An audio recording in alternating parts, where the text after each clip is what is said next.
या ऍब्सोल्युटली. आणि इतर कुठली गोळी तुम्ही द्या, काय साईड किडनीवर इफेक्ट होणार नाही ना, पहिला प्रश्न असतो त्यातून. Smoking actually is one of the most harmful things, कारण त्याने रिफ्लक्सही वाढतो. अशा गोळ्या स्वतः घेऊन खाणं हे कितपत कशा पद्धतीने हार्मफुल होऊ शकतं? तर जास्त अँटासिड पिणं म्हणजे लवकर बरं होणं असं काय आहे का प्रकार? नाही. सो ऍसिडिटीचा जर आपण रूट कॉजेस बघायला गेलं तर एका ओळीत सांगायचं तर आमच्या टेक्स्टबुक्स मध्ये एक लाईन खूप कॉमनली येते, हरी, वरी अँड करी.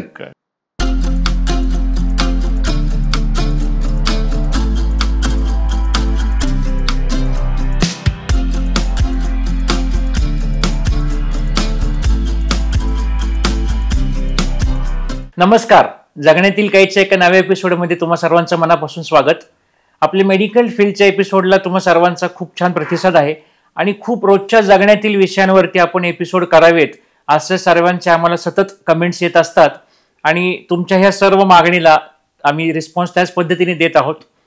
त्यामुळे आजचा आपला जो एपिसोड आहे हा सर्वांचा सर्वात हायली वॉन्टेड एपिसोड जसं म्हणतात तशी यासाठी मागणी होती.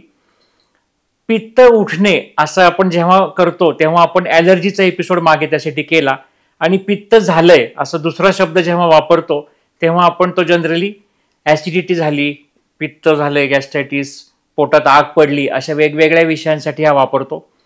वयाच्या कोणत्याही टप्प्यावरती जसा पाठदुखीचा एपिसोड आपण केला तसा मला आत्तापर्यंत पित्ताचा त्रास झाला नाही असा माणूस सापडणं बहुतेक रेअर असेल, खूप जास्त दुर्मिळ गोष्ट असेल. पण या पित्ताची कारणं काय असतात हे आपण खूप लाईटली घेतो काही गोष्ट, की सहज जाऊन दुकानातनं गोळ्या आणून खाणे आणि एक दिवस बरं वाटलं, पण हाच तुमचा त्रास सतत होत आहे पण तुम्ही हीच ट्रीटमेंट घेत आहात तर हे कितपत घातक होऊ शकतं. दुर्लक्षित केलेलं पित्ताचं दुखणं हे कोणतं रौद्ररूप धारण करू शकतं आणि ह्यासाठी आपल्याला जीवालाही धोका उद्भवू शकतो का, असे अनेक प्रश्न या निमित्ताने समोर येतात.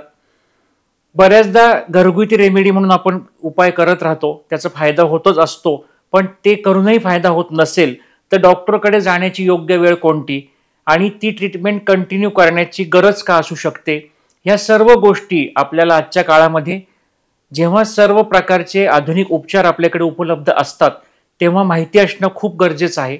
आजच्या आपल्या ह्या ॲसिडिटी ह्या विषयासाठी एक खूप छान डॉक्टर आपल्याकडे आज आलेले आहेत, डॉक्टर आदित्य कुलकर्णी, जे जनरल सर्जन आपण नेहमीच्या भाषेत म्हणतो पण डॉक्टरी भाषेत आमच्या सर्जिकल गॅस्ट्रोएंटरॉलॉजिस्ट असे फार अवघड आणि म्हणायला सुद्धा अवघड नाव आहे, पण खूप ही हायली एज्युकेटेड डॉक्टर्स असतात ह्या डिग्री केलेले, ज्याला जनरल सर्जरी त्यानंतर MCH असे वेगवेगळे पुढे त्यांनी शिक्षण घेतलेलं असतं. गॅस्ट्रोस्कोपीनी जे आपण ऑपरेशन बऱ्याचदा ऐकतो ती हे डॉक्टर्स करत असतात आणि मुख्यतः डॉक्टर आदित्य हे पुण्यामध्ये रुबी हॉलमध्ये कार्यरत आहेत आणि त्यांचं स्वतःचे क्लिनिक इथे पुण्यामध्ये आहे. आणि आपण अजूनही चॅनल सबस्क्राईब केलं नसेल तर आवर्जून करा आणि हा एपिसोड आपण नक्की शेअर करा, कारण ॲसिडिटी असणारा कमीत कमी एक माणूस आपल्या आयुष्यामध्ये ओळखीचा असतो, तर नक्कीच हा एपिसोड शेअर करायला मदत करा. तर आपण आता भेटूयात डॉक्टर आदित्य यांना. तर नमस्ते सर. नमस्कार. आमच्या या जगण्यातील काहीच्या चॅनलवर तुमचं मनापासून स्वागत. थँक्यू बोलवल्याबद्दल.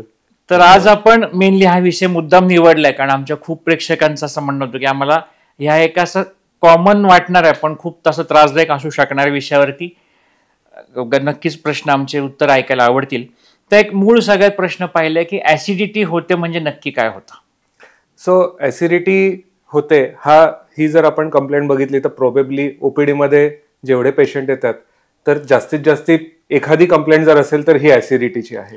पण ॲसिडिटीचं जर आपण फिजिओलॉजीमध्ये गेलो म्हणजे नॉर्मल प्रोसेस जी काय होत आहे आणि त्यामध्ये प्रॉब्लेम्स कधी येतात ह्याच्याकडे जर बघायला आपण सुरुवात केली की माणसाची जी डायजेस्टिव्ह प्रोसेस आहे ही स्टमक ॲसिडच्या शिवाय पूर्ण होऊ शकत नाही.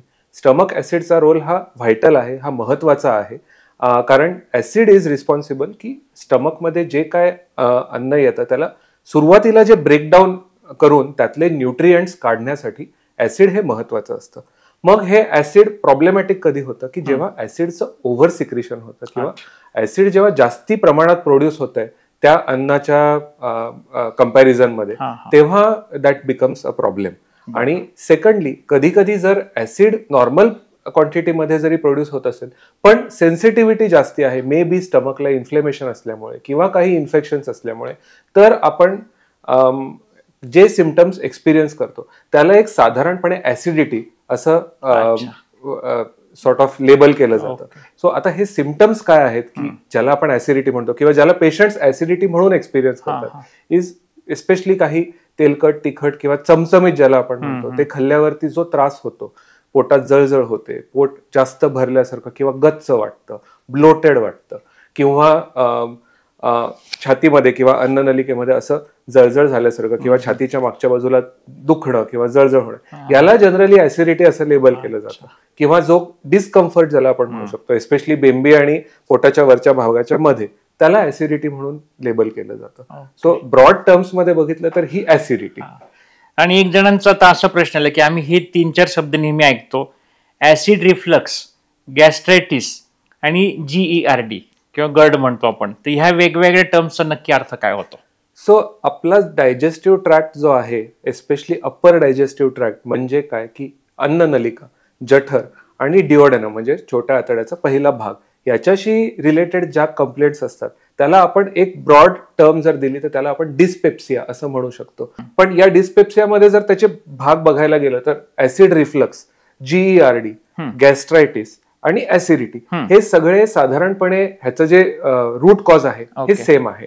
सो रिफ्लक्स म्हणजे काय तर अन्ननलिका आणि जठरामध्ये जो चाप असतो, ज्याला आपण इंग्लिशमध्ये लोअर इसोफेजियल स्फिंक्टर म्हणू शकतो, हा स्फिंक्टर जेव्हा लूज होतो तर त्या स्फिंक्टरची ऍक्शन आहे की अन्ननलिकेमधलं जे काय फूड म्हणजे सॉलिड किंवा लिक्विड हे फक्त जठराच्या दिशेने गेलं पाहिजे आणि ते वर परत उलटं नाही आलं पाहिजे. हे जेव्हा प्रोसेस नीट होत नाही आणि तो चाप म्हणावा तसं काम करत नाही, तर अन्न किंवा लिक्विड हे जठरामधून अन्ननलिकेमध्ये उलटं जाऊ शकतं, म्हणजे ह्याला आपण रिफ्लक्स म्हणतो.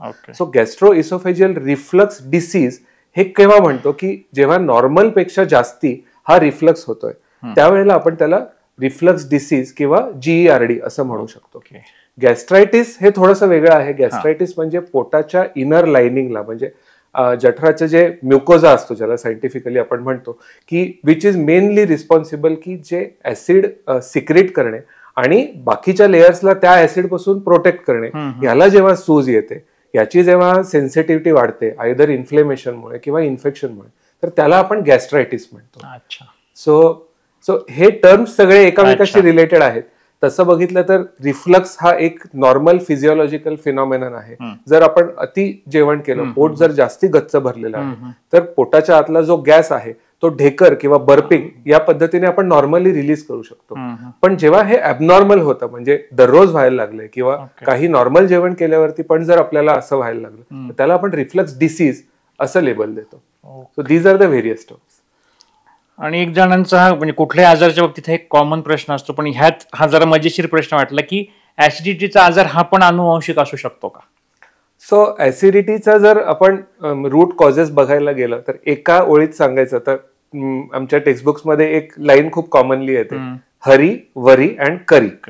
हे ऍसिडिटीचं रूट कॉज आहे. आता हरी, वरी आणि करी म्हणजे नक्की काय की hurry and worry this is related to the stress, म्हणजे आपल्या जीवनामध्ये जो काय स्ट्रेस असतो. तर असं बघितलं गेलंय की जे लोक स्ट्रेसफुल जॉबमध्ये आहेत, म्हणजे आता कोणताही जॉब स्ट्रेसफुल असू शकतो, पण त्यातल्या त्यात ज्याच्यामध्ये स्ट्रेस कॉम्पोनंट जास्ती आहे त्यांना ऍसिडिटी किंवा पेप्टिक अल्सर्स होण्याचं प्रमाण जास्ती असतं. आणि करी म्हणजे हे आपलं डाएट ज्याच्यामध्ये खूप जास्ती स्पायसी किंवा ऍसिड सिक्रिशन जास्त वाढवणारे जे प्रोडक्ट्स असतात, आता ते कोणते असतात आपण डिटेलमध्ये करूच या डिस्कस, बट असं डाएट घेतल्यावरती हा त्रास जास्ती होऊ शकतो. आता यामध्ये रिसेंट ऍडिशन्स 2 आहेत. एक म्हणजे 1980s मध्ये असा शोध लागला की एक मायक्रो ऑर्गॅनिझम म्हणजे एक बॅक्टेरिया ज्याचं नाव H. पायलोरी आहे, that is responsible for majority of ulcer disease. आणि रिफ्लक्स आणि ऍसिडिटी, गॅस्ट्रायटिस या सगळ्याचं रूट कॉज H. पायलोरी असू शकतं. आणि त्यासाठी एका ऑस्ट्रेलियन सायंटिस्टला नोबेल प्राइज पण मिळालं होतं. But if we come to the genetic part, तर रिसर्च इज व्हेरी फॅसिनेटिंग की अराउंड 30 to 35% जे ऍसिडिटी आणि पेप्टिक अल्सर्स आहेत दे माइट बी जेनेटिक. आता सो ब्रॉडली जर आन्सर करायचं तर हो, अनुवंशिक कॉम्पोनंट असू शकतो, पण युजली एका फॅमिलीमधले लोक आहार एक प्रकारचा हा, खातात, हा. मे बी त्यांचं प्रोफेशन पण सिमिलर असू हा, शकतं, हा. किंवा फॅमिलीमधल्या सगळ्यांना एच पायलोरीचं इन्फेक्शन असू शकतं. अच्छा. सो हे सिम्पटम्स अनुवांशिक जरी असले तरी त्यात एक लाईफस्टाईलचा कॉम्पोनंट किंवा खाण्यापिण्यामधल्या कॉमन गोष्टींचा पण कॉम्पोनंट आहे. ओके. तर आता आपण ह्याच्या मूळ मुद्द्याकडे येऊ. म्हणजे आज आपण हा एपिसोड करायचा प्लॅनच असा ठरला की बरेच मोठे मोठे विषय होते की जे तुम्ही ऑपरेट करता, पण हा विषय मूळ का घेतलाय आपण, तर ह्याच्याविषयी लोकांचे गैरसमज खूप जास्त आहेत आणि ज्याला आपण सेल्फ ट्रीटमेंट, सेल्फ मेडिकेशन म्हणतो, त्यातला डोकेदुखी किंवा ऍसिडिटी होणे हा एक कॉमन विषय असतो. तर एक जणांचा असा प्रश्न आहे की ठीक आहे, आम्हाला रोज त्रास होतोय, आठवड्यातनं 4 वेळा आम्हाला त्रास होतोय, आम्ही त्यासाठी गोळ्या घेऊन खातोय, अशी कोणती वेळ समजावी आता की बाबा मला आता डॉक्टरांना भेटायला हवं यासाठी? सो हा एक लाईफस्टाईल आजार आहे. जसं हायपरटेन्शन किंवा डायबेटीस एक लाईफस्टाईल डिसीज आहे, तसंच हायपर ऍसिडिटी किंवा डिस्पेप्सिया हा एक लाईफस्टाईल डिसीज आहे. आणि ह्याची treatment, if you ask me, जवळजवळ 80% treatment is lifestyle changes and diet modification. आणि जो मेडिसिनचा पार्ट आहे तो मे बी 15 to 20% आहे. सो 70 to 80% रिलीफ ही लोकांची लाईफस्टाईल चेंज करून किंवा आपला आहार चेंज करून मिळू शकते. पण जर कोणाला त्रास जास्ती होत असेल तर डेफिनेटली गॅस्ट्रोएंटरोलॉजिस्टचं ओपिनियन घेणं महत्वाचं आहे. आपण जेव्हा डिस्पेप्सिया किंवा ऍसिडिटी ही सिरियस आहे का असा प्रश्न विचारतो, तेव्हा आपण काही रेड फ्लॅग साईन्स बघतो. पेशंट जेव्हा ओपीडी मध्ये येतो तर फर्स्ट थिंग आपण हिस्ट्री घेतो, तेव्हा आपण हे विचारतो की यापैकी तुम्हाला काही आहे का, की आधी खूप जास्ती ऍसिडिटी होत नव्हती पण इतक्यात ती वाढली आहे, म्हणजे गेल्या 2 किंवा 3 आठवड्यामध्ये किंवा महिन्याभरामध्ये ऍसिडिटीचा त्रास अति व्हायला लागलेला आहे.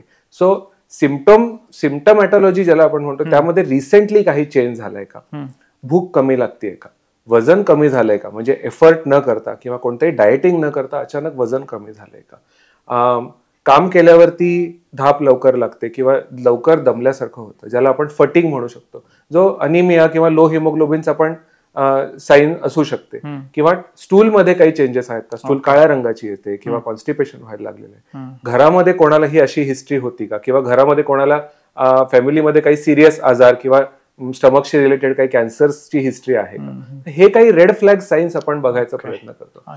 If any patient is having these red flag signs that become serious.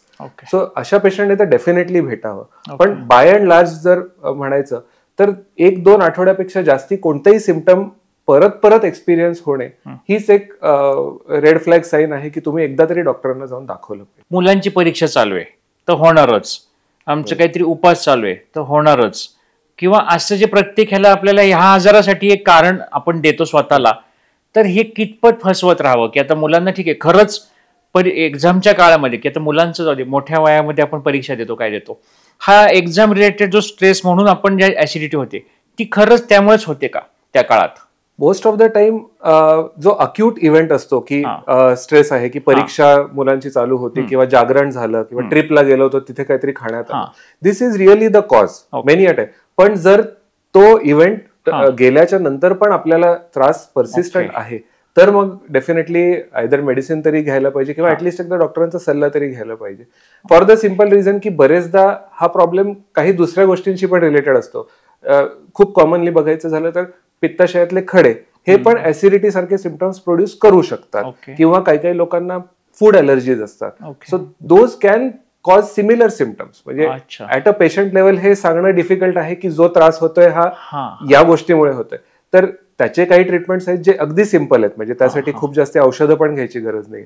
So at least एकदा तरी जाऊन एक सोनोग्राफी किंवा एक हिस्ट्री प्रॉपर माणसाने घेतली आणि त्यावरती जर काही निदान झालं तर हा त्रास अंगावर काढण्यापेक्षा डेफिनेटली बेटर आहे. राईट. मग पुढचाच प्रश्न त्या निमित्ताने सुद्धा की ठीक आहे आता आम्ही गेलो डॉक्टरांकडे तर साधारण ह्यासाठी काय काय प्रकारच्या तपासण्या करायला लागतात आणि त्याची खरंच तितकी गरज असते का? तर जर सिम्पल ऍसिडिटी किंवा डिस्पेप्सिया म्हणून जर कोणी पेशंट येतो तर ऍज पर गाईडलाईन्स आपण सुरुवातीलाच सगळे टेस्ट करावे असं कुठे लिहिलेलं नाहीये किंवा असं कोणता एव्हिडन्स नाहीये. जर आपण जे रेड फ्लॅग सिम्पटम्स किंवा रेड फ्लॅग साईन्स जर कोणत्या पेशंटला नसतील तर इट इज पॉसिबल की आपण 1 किंवा महिना किंवा 2 महिन्याचे त्यांना मेडिसिन्स देतो, डाएटरी आणि लाईफस्टाईल चेंजेस बद्दल सांगतो किंवा काउन्सिल करतो, गरज पडल्यास डाएटिशियनची भेट घालून देऊन पर्सनलाइज डाएट चार्ट क्रिएट करतो आणि त्यात पहिल्यांदा आपण करेक्टेबल फॅक्टर्स काय आहेत हे बघतो. आणि जर करेक्टेबल फॅक्टर्स करेक्ट केल्याच्या नंतर पेशंटचा त्रास कमी झालाय तर मोस्टली पेशंट्सला एंडोस्कोपी म्हणा किंवा सोनोग्राफी म्हणा या सगळ्याची सुरुवातीलाच गरज नसते. पण जर काही रेड फ्लॅग साईन्स असतील तर आपण पेशंटना एक सोनोग्राफी करायला सांगतो, ज्याच्यामध्ये गॉल ब्लॅडर स्टोन्स किंवा जठराची जी वॉल आहे, स्टमक वॉल आहे, त्याचं काही थिकनिंग आहे का हे पिकअप करता येतं, किंवा दुसरे काही लिव्हरमध्ये काही ॲबनॉर्मॅलिटीज आहेत का हे पिकअप करता येतं. आणि अगदीच जर वाटलं तर आपल्याला एक एंडोस्कोपी करता येते. आजकाल एंडोस्कोपी न करता एच पायलोरी इन्फेक्शन आणि बाकी काही गोष्टी डिटेक्ट करण्यासाठी आपल्याकडे ब्रेथ टेस्टिंग आलेलं आहे, जे आपण नॉन इन्व्हेसिव्ह म्हणतो. म्हणजे त्याच्यासाठी कोणताही एंडोस्कोप किंवा दुसरं काही करायची गरज नाही, फक्त श्वासाची ब्रेथची अनालिसिस करून आपण डिटेक्ट करू शकतो की एच पायलोरी इन्फेक्शन आहे की नाही. सो या काही टेस्ट आपण करू शकतो. आणि आता आपण ह्या डायग्नोसिस पार्ट पर्यंत आलो, तर आता ह्याच्या जे ट्रीटमेंटचा जो पार्ट आहे नॉन सर्जिकल, त्याच्यामध्ये कशी सुरुवात करतात डॉक्टरांनी, कशी सुरुवात केलेली असते? सुरुवात तर लाईफस्टाईल चेंजेस आणि डाएट मध्ये होते. आपलं जे डाएट आहे हे नॉर्मल डाएट आहे का, आणि ह्याच्यामध्ये असे काही पदार्थ आहेत का की ज्याने हायपर ऍसिडिटी होऊ शकते, ह्याचं अनालिसिस आपल्याला करणं इम्पॉर्टंट आहे. आणि ह्याच्यामध्ये डायटिशियन किंवा न्यूट्रिशनिस्टची हेल्प आपण घेऊ शकतो. तर साधारण जर म्हणलं तर तेलकट पदार्थ किंवा प्रोसेस्ड पदार्थ, जे जंक फूड ज्याला आपण म्हणतो, बर्गर, फ्राईज, पिझ्झा, हे मेजर टाइम्स कल्प्रिट असतात. त्याबरोबर काही पदार्थ जसं काही चहा, कॉफी, त्याने पोटातलं ऍसिडचं सिक्रेशन वाढतं. कोला, आपले जे कार्बोनेटेड ड्रिंक्स ज्याला आपण म्हणतो, सॉफ्ट ड्रिंक्स, त्यामुळे पण पोटातलं ऍसिडचं प्रोडक्शन वाढतं. चॉकलेट खाणे, पेपरमिंट खाणे, हे पेपरमिंट आपण म्हणतो की पुदिना, की हे ऍक्च्युअली स्टमकला शांत करतं, पण पुदिन्याने स्टमक मधलं ऍसिडचं प्रोडक्शन वाढवू शकतं. काही प्रकारची फळं जसं काही संत्री, मोसंबी, जी आंबट फळं असतात, किंवा लेमन, आणि भाज्यांमध्ये जर म्हटलं तर खास तर टोमॅटो, बिकॉज टोमॅटोमध्ये ऍसिडचं प्रमाण जास्ती असतं. तर ऑलरेडी जर ऍसिडचं सिक्रेशन जास्ती आहे तर या काही गोष्टी खाऊन अजून त्रास होतो. नंतर काही वाईट सवयी असतात, जसं काय अल्कोहोल किंवा स्मोकिंग, तर ह्याने पण पोटातलं ऍसिडचं प्रोडक्शन वाढतं. आणि नॉट ओनली दॅट, की पुढे जाऊन पोटाचे काही आजार, म्हणजे जसं पोटात जठराचं कॅन्सर होणे, याचंही प्रमाण स्मोकिंग किंवा ड्रिंक घेतल्याने वाढू शकतं. तर या काही गोष्टी आपल्या डाएटमधून आपण सुरुवातीला वेगळ्या केल्या पाहिजेत. त्याच्या ठिकाणी असे पदार्थ ज्याच्यामध्ये अल्कलीचं प्रमाण जास्ती आहे किंवा जे ऍसिडचं स्टिम्युलेशन जास्ती करणार नाहीत, असे पदार्थ आपण घेतले पाहिजेत. ही झाली एक बाजू. नंतर खाण्याची वेळ आणि खाणं आपण किती खातो हेही महत्वाचं आहे. खाणं ऑब्व्हियसली, जसं आधी आपण लहान असताना पण सांगायचो, खाणं वेळेवरती खाल्लं पाहिजे. रोज ब्रेकफास्ट एक टाइमला, लंच एक वेळेला आणि डिनर एका वेळेला, ही वेळ ठरलेली असली पाहिजे. पण आजकालच्या लाईफस्टाईलमध्ये, एस्पेशली शहरामध्ये, आणि जे IT प्रोफेशनल्स आहेत, ह्यांचे नाईट शिफ्ट असतात, जेवण वेळेवर घेतलं जात नाही, किंवा जेवणाची क्वांटिटी जी असते ती कधी कधी जास्ती घेतली जाते, कधी कमी घेतली जाते. तर हे स्ट्रीमलाईन करणं जास्ती महत्वाचं आहे. हे सगळं करून जर बेनिफिट मिळत नसेल तर आपण गोळ्या ऍड करू शकतो. पण गोळ्या हे बाय इटसेल्फ, ऍसिडिटी आहे म्हणून गोळी खाल्ली आणि बाकीच्या सर्व गोष्टी आपण आहे तशाच ठेवल्या, तर ही बरोबर ट्रीटमेंट नाही. So it has to be a combination of medicines as well as some lifestyle change. अच्छा, स्मोकिंग वर मला आता आठवलं, आमचे एक मित्र होता, तो स्मोकिंग करायचा आणि ऍसिडिटी होते म्हणलं, तो म्हणायचा तो धूर पोटात कुठं जातो. तर ह्याला काय उत्तर आहे का? तो दूध पोटात जात नसला तरी तो शरीरात जातोय. आणि स्मोकिंगचे ऍक्च्युअली बरेच परिणाम आहेत. आता पहिली गोष्ट तर स्मोकिंगमुळे सलायवा, म्हणजे लाळ जी असते, त्याचं प्रोडक्शन कमी होतं. आणि जो सलायवा जवळजवळ 1 ते 1.5 लिटर सिक्रेट होतो, त्याचाही रोल आहे स्टमकचा ऍसिड हे न्यूट्रलाइज करण्यासाठी. आपण जे केमिस्ट्रीमध्ये शिकलोय, ऍसिड आणि अल्कली एकत्र आले की त्याचं पाणी आणि सॉल्ट मध्ये रूपांतर होतं. तर सलायवा जो असतो तो अल्कलाईन असतो आणि स्टमक ऍसिडिक आहे. So that neutralises naturally. Smoking केल्यावरती सलायवा डिक्रीज होतो. दुसरी गोष्ट, पोटामध्ये ऍसिडच्या अगेन्स्ट काही प्रोटेक्टिव्ह मेकॅनिझम्स असतात, जे सेल्स त्याला आपण प्रोस्टाग्लॅन्डिन म्हणतो, आणि स्मोकिंगमुळे प्रोस्टाग्लॅन्डिनचं सिक्रिशन हे कमी होतं. सो एक इम्पॉर्टंट प्रोटेक्टिव्ह मेकॅनिझम जे आहे ते आपण लूज आउट करतोय. आणि सेकंडली स्टमक ऍसिडचं सिक्रिशन हे स्मोकिंगमुळे वाढतं. सो मल्टिपल फॅक्टर्स, पण त्याच्यामुळे ऍसिड सिक्रिशन वाढतं आणि जो काय बॅलन्स असतो ऍसिडिक आणि अल्कलाइन मधला तो डिस्टर्ब होतो आणि यू गेट हायपर ऍसिडिटी. बरं झालं, हा मी मजेत विचारलेला प्रश्न होता. म्हणजे हे तुम्ही सांगताना मला तो एकेकाळी 25-30 वर्ष म्हणलेलं हे वाक्य आठवलं, पण त्याच्या मागे पण इतकं सायंटिफिक कारण आहे, हे खूप महत्वाचा विषय निघाला त्यातून. Smoking actually is one of the most harmful things, कारण त्याने रिफ्लक्सही वाढतो आणि झालेले अल्सर्स बॉडी नॅचरली हील करू शकतं. पण जे ऍक्टिव्हली स्मोकर्स असतात त्यांच्यामध्ये अल्सर्सचं हिलिंग पण स्लो होतं. सो जे रिलीफ मिळालं पाहिजे ते मिळत नाही. सो आणि असं नाही की आज स्मोकिंग बंद केलं की उद्या तुम्हाला रिलीफ मिळेल. त्याला जवळजवळ 2 महिने लागतात. म्हणजे from stopping cigarette smoking to getting a proper relief is almost 7 to 8 weeks. महत्वाचा विषय हा, कारण बरेचदा एखाद्या गोष्टीचा आपला एका दुसऱ्या म्हणजे फक्त दारू पिऊन फक्त लिव्हर खराब होते इतकंच लोकांना माहिती आहे. तसं स्मोकिंगमुळे फक्त फुफ्फुस खराब होतात, असं एक जनरल गैरसमज म्हणता येईल त्याला. आणि आता हे वेगवेगळ्या प्रकारचे आपण आता मेडिसिन ट्रीटमेंट पार्टकडे वळताना गोळ्या ज्या आपण खातो, ज्या सुरुवात समजा अँटॅसिड घ्या किंवा गिळण्याच्या गोळ्या असतील किंवा आणखी काय औषध असेल जी पोटामध्ये लेअर निर्माण करतात, ह्याचे काय प्रकार असतात? तर हायपर ऍसिडिटी आणि रिफ्लक्ससाठी काही पर्टिक्युलर मेडिसिन्स आहेत. त्याला आपण 3-4 वेगवेगळ्या कॅटेगरीमध्ये डिवाइड करू शकतो. मेडिकल मॅनेजमेंट जी आहे ही मेनली आयदर पोटातला ऍसिड कमी करणे किंवा त्या ऍसिडच्या अगेन्स्ट जे डिफेन्सेस आहेत किंवा डिफेन्सिव्ह मेकॅनिझम्स आहेत त्यांना जास्त मजबूत करणे किंवा त्यांना सपोर्ट करणे, या 2 मेन कॅटेगरीज मध्ये आपण डिवाइड करू शकतो.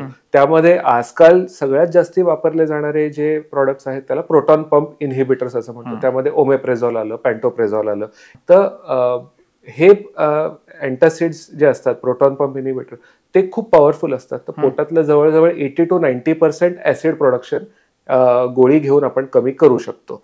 So in terms of effectiveness हे खूप इफेक्टिव्ह आहेत, पण हे लॉंग टर्म साठी घेणं बरोबर नाही. तर दुसरे काही मेडिसिन्स आहेत, जसे काही सिरप्स मिळतात किंवा काही गोळ्या पण मिळतात. दीज कंटेन सम सॉल्ट्स, जसं की मॅग्नेशियम हायड्रॉक्साईड किंवा अल्युमिनियम हायड्रॉक्साईड. तर हे पोटातल्या ऍसिडला न्यूट्रलाइज करतात, कारण हे अल्कलाइन असतात. तर ऍसिडला न्यूट्रलाइज करायचं काम ते करतात. तर हे जेवणाच्या नंतर युजली आपण ऍडवाइस करतो.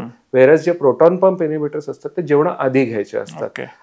अजून पण काही औषधं आहेत जी पोटाच्या लाइनिंग वरती किंवा जठराच्या लाइनिंग वरती आतल्या एक प्रोटेक्टिव्ह लेअर तयार करतात. हे खास करून आपण गॅस्ट्रो इसोफेजियल रिफ्लक्स ज्यांना असतो, म्हणजे वरवर येतं अन्न आणि छातीमध्ये जळजळ होते, अशा जे पेशंट्सना आपण जास्ती प्रिस्क्राईब करतो. कारण हे अन्ननलिका आणि जठराच्या लाइनिंग वरती एक लेअर किंवा एक कोटिंग सारखं तयार करतात की ज्याने ऍसिड आणि स्टमकचा कॉन्टॅक्ट हा कमी करता येतो. हा मागाचा जो मुद्दा आहे त्याच्याविषयी मला थोडंसं वाटतं की अशा गोळ्या स्वतः घेऊन खाणं हे कितपत कशा पद्धतीने हार्मफुल होऊ शकतं. आणि दुसरा त्यातला अजून एक फॅक्टर असा आहे की मला इथे गेल्यानंतर शक्यता आहे आता ऍसिडिटी होईल, की आज रात्री माझी पार्टी आहे तर दुपारी एक घेऊन टाकतो गोळी, आज रात्री मला एका लग्नात जेवायला जायचंय आज एक घेऊन टाकतो गोळी. हा पॅटर्न हार्मफुल कशा पद्धतीने होऊ शकतो? तर हे ऑन डिमांड मेडिकेशन हे कधी कधी आपण ऍक्च्युअली ऍडवाइस करतो की पेशंट आहे who is prone to hyper acidity, म्हणजे ज्यांना हायपर ऍसिडिटीची टेंडन्सी आहे, तर अशा पेशंटने घ्यावं का? तर अधूनमधून घेतल्याने खूप जास्ती हार्म होईल असं नाही. पण ही एक गोळी वर्षानुवर्ष घ्यावी का? तर दॅट इज नॉट ऍडवाइजेबल. कारण हे मेडिसिन, आता मेडिकल सायन्समध्ये आपण कोणतंही medicine correct duration, correct indication आणि करेक्ट डोसेज ह्याच्यामध्ये द्यायचा प्रयत्न करतो. तर करेक्ट ड्युरेशन होत नाही, करेक्ट इंडिकेशन होत नाही, डोसेज जरी बरोबर असला कारण तो केमिस्टने दिलेला आहे, तरी ही गोळी वारंवार घेऊ नये. त्या गोळ्यांचे जरी मेजर साईड इफेक्ट्स अजून डॉक्युमेंटेड नाहीयेत, पण डेफिनेटली काही साईड इफेक्ट्स असे आहेत जे लॉंग टर्म मध्ये समोर येत आहेत. आता फॉर एक्झाम्पल प्रोटॉन पंप इनहिबिटरची आपण गोष्ट केली तर वर्षानुवर्ष प्रोटॉन पंप इनहिबिटर खाल्ल्यामुळे हाडांची जी कॅल्शियम कंटेंट आहे आणि बोन मिनरल डेन्सिटी आहे ही कमी होते. याबद्दल बरेच स्टडीज आता आलेले आहेत. आणि ओव्हर इयर्स अँड इयर्स, म्हणजे 10 वर्ष 15 वर्ष जर आपण गोळ्या खाल्ल्या तर फ्रॅक्चर्स होणे किंवा ऑस्टिओपोरोसिस होण्याची आपली रिस्क वाढू शकते. अच्छा. ही पहिली गोष्ट. दुसरी गोष्ट, ह्युमन्समध्ये नाही पण ॲनिमल स्टडीजमध्ये असं आढळून आलंय की लॉंग टर्म आणि हाय डोसमध्ये प्रोटॉन पंप इनिबिटर्स घेतल्याने स्टमकमध्ये काही सर्टन प्रकारचे ट्युमर्स होण्याची रिस्क वाढू शकते, ज्याला आपण न्यूरोएंडोक्राइन ट्युमर्स म्हणतो, ज्याला कार्सिनॉइड ट्युमर्स म्हणतो. आणि जरी ही रिस्क आतापर्यंत ह्युमन्समध्ये डॉक्युमेंट नाही झाली आहे तरी आपल्याकडे अजून एवढा लॉंग टर्म डेटा नाहीये की आपण म्हणू शकतो की नाही असं होतच नाही, असं नाही म्हणू शकतो. So it is possible. So या 2-3 कारणांमुळे इट इज बेटर की आपण ते औषध योग्य ड्युरेशन साठीच घेतलं पाहिजे. किंवा दुसरा एक अजून ह्यातला पॅटर्न जाणवला मला. जनरली ऍसिडिटीच्या ज्या बाटल्या घेतात लोक विकत सिरपच्या, तर बाहेर कुठेही तुम्ही असता तेव्हा त्याला चमचा नसतो. कित्येक लोकांना ते टोपण्यात घेऊन ते टोपण्याचं घाण त्या लागते, ही नको असते कटकट, टोपण धुण्याची कटकट नको म्हणून बाटली तोंडाला लावून पिण्याची खूप पाहिले मी चान्सेस. आणि ह्यातलं तो पॅटर्न तर वेगळा आहे की ज्याने डोस मेजरमेंट होत नाहीच पण खूपच जास्त त्रास होतोय म्हणून एकाच झटक्यात अर्धी पाऊण बाटली पिणारे लोक मी पाहिलेले. तर जास्त अँटासिड पिणं म्हणजे लवकर बरं होणं असं काय आहे का प्रकार? नाही, त्याचा अँटासिडचा जो डोस आहे तो 15 ते 20 ml असतो आणि अख्खी बाटली प्यायल्याने त्यापेक्षा जास्ती आराम मिळेल असं नाही. परत हे असं परत फ्रिक्वेंट डोसिंग केल्यामुळे हे फायनली मॅग्नेशियम आणि अल्युमिनियम हे बॉडीमध्ये काही सर्टन लेवल्समध्ये लागतात, पण ह्याचा ओव्हरडोस केल्याने काही वेगळे त्रास होऊ शकतात. खासकर जर कोणी पेशंट एल्डरली म्हणजे जास्त वय असेल, किडनी फंक्शन एवढं चांगलं नाहीये, तर या पेशंट्समध्ये त्यांचा त्रासही होऊ शकतो आणि किडनीवरती ऍडव्हर्स परिणाम पण होऊ शकतो. म्हणजे लॉंग टर्म घेताना साध्या वाटणाऱ्या गोष्टी सुद्धा जीवाशी घातक होऊ शकतात. हो, आणि सिंपल गोष्ट अशी आहे की पोटातलं ऍसिड हे आपलं एनिमी नसून आपल्या डायजेशनला आणि पोटामधल्या बॅक्टेरियासाठी एक हेल्पफुल गोष्ट आहे. रादर हा स्मॉल इंटेस्टाइन म्हणजे आतड्यामध्ये राहणारे जे बेनिफिशियल बॅक्टेरिया असतात, म्हणजे काही बॅक्टेरिया आपल्याला हेल्प करतात, तर त्या बॅक्टेरियाच्या अगेन्स्ट जे बाहेरून येणारे जे हार्मफुल बॅक्टेरिया आहेत त्यासाठी तो पहिला बॅरियर आहे. म्हणजे मॅक्सिमम बॅक्टेरिया पोटामध्ये कोण मारतं तर ऍसिड, आणि आपण त्याच ऍसिडला पूर्णपणे निकामी करून टाकलं तर पोटामधला जो बॅक्टेरियाचा बॅलन्स आहे, ज्याला आपण गुड गट बॅक्टेरिया वर्सेस बॅड गट बॅक्टेरिया असं आपण ले पर्सन लँग्वेज मध्ये म्हणू शकतो, तो बॅलन्स डिस्टर्ब होऊन जातो. आणि that is the first step की जेणेकरून बाकीचे पण काही आजार, जसं स्मॉल इंटेस्टाइन मध्ये बॅक्टेरियाची ओव्हरग्रोथ होऊ शकते आणि त्याने irritable bowel syndrome, excessive bloating किंवा बाकी अजून पण आजार होऊ शकतात जे इनिशियली नसतात, पण आपण ही मेडिसिन्स जास्ती घेऊन पोटातला ऍसिड कम्प्लिटली न्यूट्रलाइज करून टाकतो. दॅट इज नॉट गुड आणि it's not natural. More of आपण ॲबनॉर्मली ते सिच्युएशन क्रिएट करतो. आणि आता ह्या अँटीसिडच्याच अनुषंगाने पुढचा एक पार्ट असतो की दूध पीत राहा, हे किती टप्प्यापर्यंत फायदेशीर असतं गॅस्ट्रायटिस झाल्यावर? तर आपण खूप वर्षांआधी किंवा जे मेडिकल टेक्स्टबुक्स आहेत त्याच्या जुन्या एडिशन मध्ये बघितलं तर मिल्क अल्कली डाएट असं एक प्रिस्क्राईब केलं जायचं की पेप्टिक अल्सरचा कोणताही पेशंट आला की त्याला मिल्क अल्कली डाएट आणि नंतर मग रेनिटिडिन किंवा असं काहीतरी गोळ्यांचं प्रिस्क्रिप्शन दिलं जायचं. तर मिल्क अल्कली डाएट हे त्यावेळेला सुटेबल होतं बिकॉज त्यावेळेला आपल्याकडे प्रोटॉन पंप इनिबिटर्स किंवा इफेक्टिव्हली ऍसिड कमी करण्याचा काही मार्ग नव्हता आणि पेप्टिक अल्सरचे त्यावेळेचे जे कॉम्प्लिकेशन्स होते ते खूप जास्ती सिव्हिअर होते. पण आता ही मेडिसिन्स आपल्याला इझिली अवेलेबल आहेत, म्हणजे गावागावामध्ये पण ओमेप्रेझोल किंवा पॅन्टोप्रेझोलची गोळी मिळायला त्रास नाहीये. त्यामुळे दूध पीत राहणं हे आपण आज रेकमेंड नाही करू शकत. का तर दुधाने जरी टेम्पररी आपल्याला आराम मिळत असेल तरी दुधामध्ये फॅट्स असतात, दुधामध्ये कार्बोहायड्रेट्स असतात. तर फॅट्स पोटामधला ऍसिड सिक्रेट करण्यासाठी एक स्टिम्युलस आहे आणि दूध प्यायल्याने जरी टेम्पररी आराम मिळाला तरी शेवटी ऍसिडचं सिक्रेशन हे वाढणार आहे. त्यामुळे सारखं सारखं दूध पीत राहणे हा सोल्युशन नाही. अच्छा. किंवा दुसऱ्या एक जणांचा प्रश्न होता की मी असं ऐकलंय की दह्याने जास्त फायदा होतो, असं काय आहे का? तर घरी जे दही बनवतो आपण म्हणजे विरजड लावून त्यामध्ये, आणि ते एस्पेशली फ्रीज मध्ये जर नाही ठेवलेलं आहे तर त्यामध्ये प्रोबायोटिक म्हणजे it contains good amount of bacteria आणि कर्ड फर्मेंटेड असल्यामुळे पोटावरती त्याचा डायजेस्टिव्ह लोड पण कमी येतो. तर दही खाणं हे गटसाठी ओव्हरऑल चांगलं आहे, पण पर्टिक्युलरली ऍसिडिटी होणे म्हणून जास्ती प्रमाणात दही खाणं हे पण बरोबर नाही किंवा त्याने तेवढा आराम मिळणार नाही. अच्छा. आणि आता दुसरा मगाशी आपण बोलताना झाला की शिफ्टच्या ड्युटी असतात, हे असतात, स्ट्रेस हा एक फॅक्टर झाला. अनियमित झोपेचा नक्की कसा परिणाम होतो ऍसिडिटी होण्यामध्ये? तर ऍसिड जे आहे हे वेगवेगळ्या पद्धतीने सिक्रेट होऊ शकतं. आता ऍसिड सिक्रेशन मध्ये वेगवेगळ्या फेजेस असतात. की आपण समोर आलेलं जेवण जरी बघितलं तरी जसं तोंडाला लाळ सुटते किंवा तोंडाला पाणी येतं आई चमचमीत बघितल्यावरती, तसंच त्याच स्टिम्युलसने पोटामध्ये ऍसिड सुद्धा सिक्रेट होत असतं. That is called as a cephalic phase of acid secretion. Actual पोटामध्ये जेव्हा अन्न पोचतं तेव्हा जवळजवळ 60% ऍसिड सिक्रेशन त्यावेळेला होतं, पण उरलेलं 40% जे असतं ते पोटामध्ये अन्न पोचायच्या आधीच होत असतं. सो इररेग्युलर मील टाइम्स किंवा इररेग्युलर स्लीपिंग हॅबिट्स किंवा एक्सेसिव्ह स्ट्रेस ह्याच्यामुळे या सिफॅलिक फेज वरती खूप इफेक्ट होतो आणि हायपर ऍसिडिटी त्याच वेळेला क्रिएट होते. म्हणजे पोटामध्ये अन्न नाहीये तरी ऍसिड सिक्रेशन होत आहे. सो जे ऍसिड न्यूट्रलाइज झालं पाहिजे अन्न असल्यामुळे ते होत नाहीये. So that causes lot of trouble. अच्छा. आणि एक जणांचा असा प्रश्न होता की जनरली घशामध्ये जळजळ सारखी होतीये, आता खूप जास्त आमच्याकडे वेळ नाहीये तर काही करायला, काहीतरी एक महत्वाचं काम आहे, तर ती पटकन कमी करता येण्यासाठी काही उपाय आहे का? जे इझिली अवेलेबल आता गोळ्या असतात की पाण्यामध्ये घालून घेतल्या.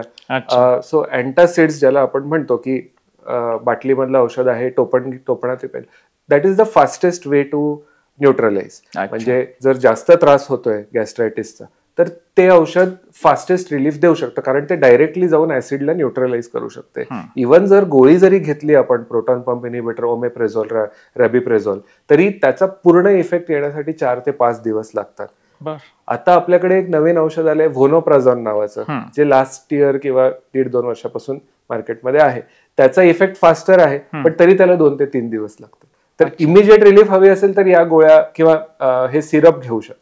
आणि आता ह्याचं जे मेन कॉम्प्लिकेशन सगळ्यांना माहिती, त्याच्याकडे आपण जातो की अल्सर झाले असं आम्हाला सांगितलंय, तर हे कशामुळे होतात आणि ह्याला ट्रीटमेंट काय, आणि नाही नीट घेतली तर हे काय रूपांतरित होऊ शकतं त्याचा? तर ऍसिडिटी किंवा पेप्टिक अल्सर डिसीज हा एक स्पेक्ट्रम आहे की it starts with normal looking stomach, किंवा जेव्हा आपण एंडोस्कोपी करतो त्यावरती आपण हे अल्सर्स आयडेंटिफाय करतो. आधी जेव्हा एंडोस्कोपी एवढी कॉमनली केली जात नव्हती तेव्हा बेरियम स्टडी करायचे की बेरियमचं एक थिक पेस्ट असते, ती बेरियमची पेस्ट प्यायला द्यायची आणि वेगवेगळ्या प्रकारचे वेगवेगळ्या अँगल्सने आणि एक पर्टिक्युलर टाइम सिक्वेन्सने आपण फोटोग्राफ्स काढायचो आणि त्यामध्ये अल्सर आहे का हे बघायचो. तर आता आपण त्याच्या बरंच पुढे आलेलो आहोत की आपण एंडोस्कोपी करून अर्लियर स्टेजमध्येच आयडेंटिफाय करू शकतो की गॅस्ट्रायटिस आहे का आणि तो कशामुळे आहे. सो सुरुवात होते ते नेहमी स्टमक आणि इसोफेगस हे नॉर्मलच दिसतं. हळूहळू जसं ऍसिड एक्सपोजर होतोय पेशंटला आणि नंतर जर आपण एंडोस्कोपी केली तर इसोफेजायटिस किंवा गॅस्ट्रायटिस हे आपल्याला दिसू शकतो की तिथे सूज आलेली आहे त्या म्युकोझाला. त्यानंतरची स्टेज जी असते तिथे जखमा व्हायला लागतात, म्हणजे इसोफेजियल अल्सर झाले किंवा स्टमक अल्सर झाले. आणि हे अल्सर सुरुवातीला खूप छोटे छोटे असतात, म्हणजे पिन पॉइंट असतात, पण तो इन्सल्ट जर होत राहिला आणि त्यावरती जर करेक्टिव्ह ऍक्शन घेतली नाही तर शेवटी तिथे मोठा अल्सर तयार होऊ शकतो आणि तो अल्सर स्टमकच्या लेयर्स मधून हळूहळू डीप होत जातो आणि एका पर्टिक्युलर पॉइंटला तो पोचला, म्हणजे स्टमकचे जे आतले लेयर्स असतात म्हणजे मस्क्युलर लेयर, तिथे बरेच ब्लड व्हेसल्स असतात. आणि जी अल्सरची कॉम्प्लिकेशन्स आपण आधी बघायचो की अल्सरमुळे पोटाला छिद्र पडलेलं आहे किंवा तिथून जोरदार ब्लिडिंग होत आहे. सो दोज कॉम्प्लिकेशन्स हॅपन जेव्हा तो अल्सर मोठा झाला किंवा तो डीप गेलेला आहे. तर दिस इज अ प्रोग्रेशन, म्हणजे from normal stomach to stomach ulcers, ह्याच्यामध्ये बरेच स्टेप्स असतात जिथे आपण इंटरव्हीन करू शकतो. आणि तो बस्ट होणं म्हणजे कितपत धोकादायक कंडिशन आहे? तर जेव्हा आम्ही रेसिडेन्सीमध्ये किंवा जेव्हा आम्ही ट्रेनिंग डेजमध्ये होतो तेव्हा प्रत्येक इमर्जन्सी डेला 1 किंवा 2 असे पेशंट्स यायचे की ज्यांना पेप्टिक अल्सर डिसीजमुळे पोटाला छिद्र पडलेले, त्याला आपण परफोरेशन म्हणतो. आणि त्यावेळेला जे रेसिडेन्सी मधून गेलेले लोक आहेत, पेप्टिक अल्सर परफोरेशन हे सुरुवातीला केली जाणारी one of the most common surgeries होती, पण गेल्या 20-25 वर्षामध्ये हे टोटली चेंज झालेलं आहे. अल्सरचे कॉम्प्लिकेशन्स हे जवळजवळ 70 to 80% कमी झालेले, बिकॉज आपल्याकडे एवढी चांगली औषधं अवेलेबल आहेत. पण जेव्हा कॉम्प्लिकेशन्स होतात तर जवळजवळ 10 to 15% लोकांमध्ये अल्सर रिलेटेड कॉम्प्लिकेशन हे होऊ शकतात. दॅट मे बी ब्लिडिंग, पोटातून रक्तस्राव होतोय, कुठेतरी काही ब्लड व्हेसलला ऍसिडमुळे इंजुरी झालेली आहे तिथून ब्लिडिंग होत आहे, किंवा अल्सर हा थ्रू अँड थ्रू जाऊन पोटाची पूर्ण छिद्र पाडून त्याने परफोरेट केलेलं आहे आणि पोटाच्या आतले जे कंटेंट्स आहेत, जठराच्या आतले जे नॉर्मली कंटेंट असले पाहिजेत, हे पूर्ण पोटामध्ये पसरलेले आहेत आणि त्याच्यामुळे there is a severe infection, ज्याला पेरिटोनायटिस आपण म्हणतो, आणि अशा पेशंटचा सर्जरी शिवाय दुसरा काही पर्याय नसतो. अपार्ट फ्रॉम दॅट 1 ते 2% लोकांमध्ये हा जो अल्सर असतो ह्याची ट्रान्सफॉर्मेशन म्हणजे ह्याचं परिवर्तन एक कॅन्सरमध्ये पण होऊ शकतं. ऑल्दो हे खूप अनकॉमन आहे आणि आजकाल हे खूप जास्ती बघायला मिळत नाही, पण कधी कधी असे पेशंट्स येतात की ज्यांना गॅस्ट्रिक कॅन्सर झालेला आहे आणि खूप लॉंग स्टँडिंग ऍसिडिटीची हिस्ट्री असते की 15-20 वर्षापासून त्रास होतोय पण काही ट्रीटमेंट केली गेली नव्हती आणि आता कॅन्सरस ग्रोथ आहे तिथे स्टमकमध्ये. म्हणजे वेळेत जर आपण ह्याच्याकडे लक्ष दिलं तर खूप सहजासहजी हा बरा होणारा आजार आहे. डेफिनेटली. पण दुर्लक्ष केलं तर कॉम्प्लिकेशन जेवर भेटण्याची वेळ पण यायची शक्यता आहे. हा यातनं मेसेज गेला. तर आता आपण ह्याच्या शेवटाकडे आलोय. तर 2 गोष्टी अशा आहेत की हे एक तर पूर्ण क्युअर केलं जाऊ शकतं का, आणि ह्यातनं एक टेक अवे मेसेज म्हणून काय सांगता येईल? तर पूर्णपणे क्युअर करण्यासाठी तो आजार म्हणजे त्याला एका आजाराच्या दृष्टिकोनातून न बघता एक लाईफस्टाईल कंडिशन कडे जर आपण जसं बघतो, जसं आपण हायपरटेन्शनला आजकाल बघायला लागलो की हायपरटेन्शन हा आजार नाहीये, तुम्ही लाईफस्टाईल मॅनेज केली तर बीपी आणि इव्हन डायबिटीस शुगर तुम्हाला मॅनेज करता येते. तसं जर आपण लाईफस्टाईल मधले काही फॅक्टर्स किंवा ट्रिगरिंग फॅक्टर ज्याला म्हणतो त्याला जर आपण व्यवस्थित मॅनेज करू शकलो तर हायपर ऍसिडिटी आणि डिस्पेप्सिया हे आपण डेफिनेटली मॅनेज करू शकतो. आता त्यात काही करेक्टेबल फॅक्टर्स डेफिनेटली असतात, जसं एच पायलोरी. तर ऑलमोस्ट 80% लोकांना ज्यांना ऍसिडिटी आहे त्यांना एच पायलोरी असते, पण सिम्पल एक अँटीबायोटिकचा कोर्स करून आपण कम्प्लिटली त्याला ट्रीट करू शकतो. सो टेक अवे मेसेज असा आहे की लाईफस्टाईल मॅनेज करून most of the things can be controlled, पण परसिस्टंटली जर त्रास होत असेल तर त्यावरती इफेक्टिव्ह मेडिसिन्स आहेत आणि अंगावर काढावे किंवा सेल्फ मेडिकेट करावे अशी सिच्युएशन ही नाहीये. It's very easily manageable. Right. तर तोच आपला आजचा मेन हेतू होता की हा किरकोळ वाटणारे आजार असतात. म्हणजे मागे आपण डोकेदुखी ह्या विषयावर पण एक केला, तर त्या डोकेदुखीच्या याच्यावर पण असंच होतं की ती साधी वाटणारी डोकेदुखी कोणत्या लेवलला जाऊ शकते, त्याच्याकडे दुर्लक्ष केलं किंवा काही ना किरकोळ आहे असं म्हणून ह्या पण आजाराविषयी आमचा हाच हेतू होता. तर आज आपल्या गप्पातनं ह्या बऱ्याच गोष्टींवरती प्रकाश पडला आणि हा एक चांगला मुद्दा होता की आता मॉडर्न मेडिसिन्स किंवा नवीन जे तपासणी इन्व्हेस्टिगेशन निघालेत त्यामुळे त्याचं जे परफोरेशन होण्याचे जे पूर्वी चान्सेस खूप जास्त होते त्याचं प्रमाणही कमी होऊ शकतं. पण जर आपल्याला हे वरदान आज मिळालेलं आहे पीपीआयच्या रूपाने की ते परफोरेशन किंवा अल्सरचं प्रमाण कमी होण्याचं, तर आपण त्या वरदानाचं शापत रूपांतर करून परत त्या रोज गोळ्या खाऊन एक नवीन आजार निर्माण करू नये अशी त्यातनं एक असंच आहे ना त्यातला हा. Absolutely it has to be a balance. आपण औषधांना अति ओव्हर यू जस्ट बिकॉज ते औषध खूप इफेक्टिव्ह आहे म्हणून ते घेत राहावं असं त्याचा अर्थ होत नाही, आणि त्या औषधाचे पण काही साईड इफेक्ट असू शकतात. At the same time peptic ulcer disease ह्याची ट्रीटमेंट या औषधांमुळे कम्प्लिटली चेंज झालेली आहे. सो वी आर फॉर्च्युनेट की we have those kind of medicine, पण आपण त्याला ॲक्युरेटली यूज करायला पाहिजे आणि अब्यूज नाही करायला पाहिजे. मला आता बोलताना आठवलं की एवढ्या वर्षाच्या प्रॅक्टिसमध्ये पीपीआय ही एकमेव गोळी आहे की ज्याला पेशंट साईड इफेक्ट होणार नाही ना विचारत नाहीत. या ऍब्सोल्युटली. आणि इतर कुठली गोळी तुम्ही द्या काय साईड इफेक्ट, किडनीवर इफेक्ट होणार नाही ना हा पहिला प्रश्न असतो, तर ह्याला पण साईड इफेक्ट होऊ शकतो. हे आज हा फार उलट मोठा जास्त हेवी नाही आहे, हा स्टँडर्ड प्रश्न येतो. त्याच्यामुळे हा फार महत्वाचा विषय होता, कारण त्याच्यामध्ये कोणाला कधी वाटत नाही ह्याचा इल इफेक्ट असू शकतो. तर आज आपण बोललो ह्या विषयावरती खूप जास्त प्रश्न येणार आहेत लोकांचे, तर त्यालाही आपल्याला तयार राहायला लागेल की ह्याची उत्तर आपल्याला द्यायची आहे सगळ्याची. आणि छान झाला आहे एक छोटासा वाटणारा विषय, पण त्याचे एवढे कंगोरे असू शकतात हे कळलं. आणि आमच्या जगण्यातील काही या चॅनल तर्फे तुमचं मनपूर्वक आभार.